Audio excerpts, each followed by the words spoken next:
This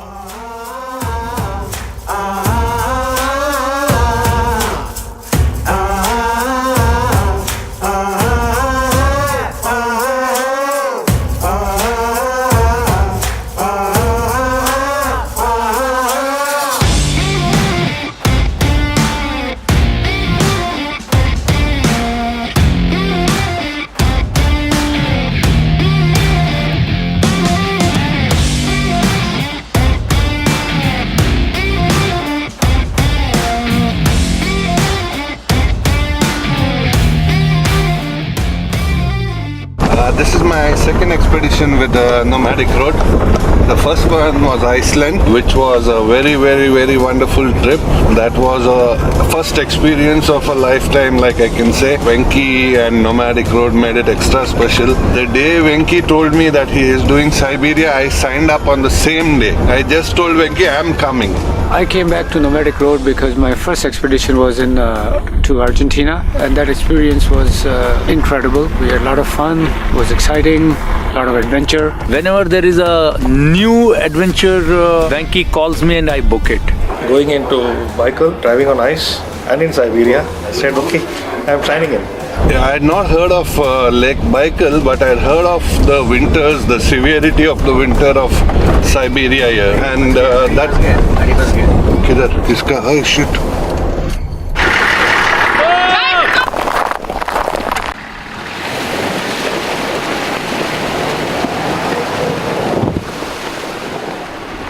Knowing how nature plays actually, and learning from nature that you need to be careful when you're on a place like that, and we made few mistakes which was again part of learning. The views were out of the world.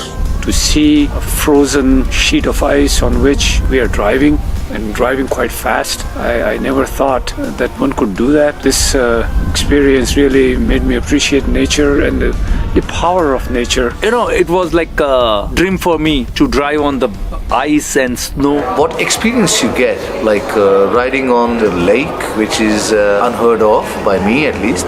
For that experience, all the hardships were beautiful. I mean, one needs to take it in the stride because you do anything for a great experience then. We had this ice captain who taught us how to swing the car around on the ice. Amazing experience. It was more of an experience tour, even with a odd bit of a danger thrown in. We were driving on very thin ice on the last day. It's a tough trip. It's not for the faint-hearted, I would say.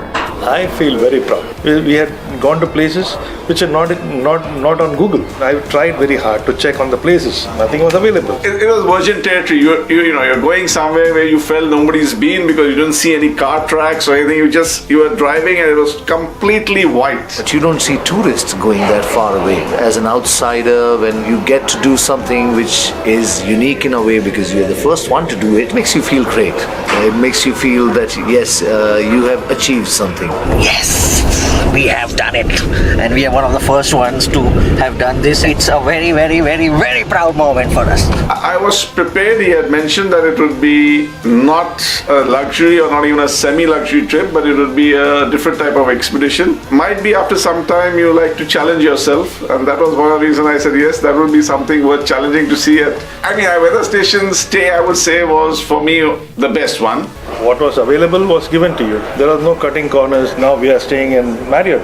If it is possible, you would have arranged for it. And 2 more places we had stayed in a nice resort.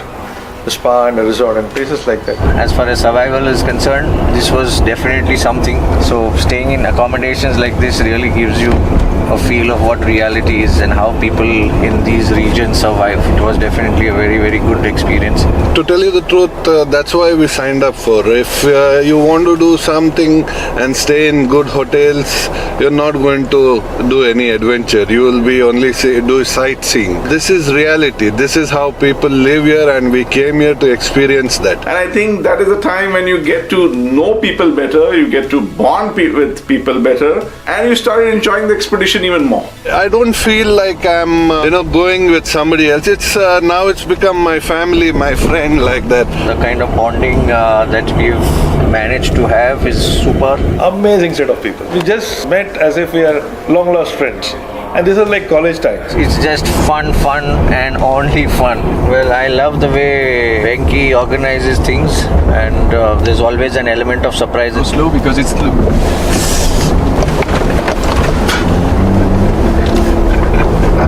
Once you are signed up, everything is taken care of. You'll be well informed about your trip. Another special thing is we get a very good photographer who gets nice documentaries on us. That is one more thing which makes me come back again and again.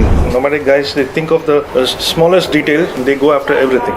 What are your thoughts on your surprise birthday? I expected to be wished by everybody, but I never thought that Venki would get the birthday singing message from my family and arrange a cake, because we were in total wilderness and I never had a clue. That really brought tears in my eyes. What Venki creates is very personal in a way that he takes care of every detail of how things needs to be done. And I think in this one he has even excelled himself further by coming up and taking you to a place where I'm not aware of anybody in India who can say, when I told my friends I'm going to Lake Baikal in Siberia, they say, are you mad? There's some place to go. I said, well, something exciting, something worth doing. Now I realize that it's something completely different. I mean, I don't see people doing and offering this type of expedition in India, at least. It takes a lot of guts and planning to make it what it was. I think Venki made it something of it was very original, you could say. I'm going to tell people what we did, what we saw, how we survived. I'm sure people listening to my stories would really want to come here and experience the same thing what we have done.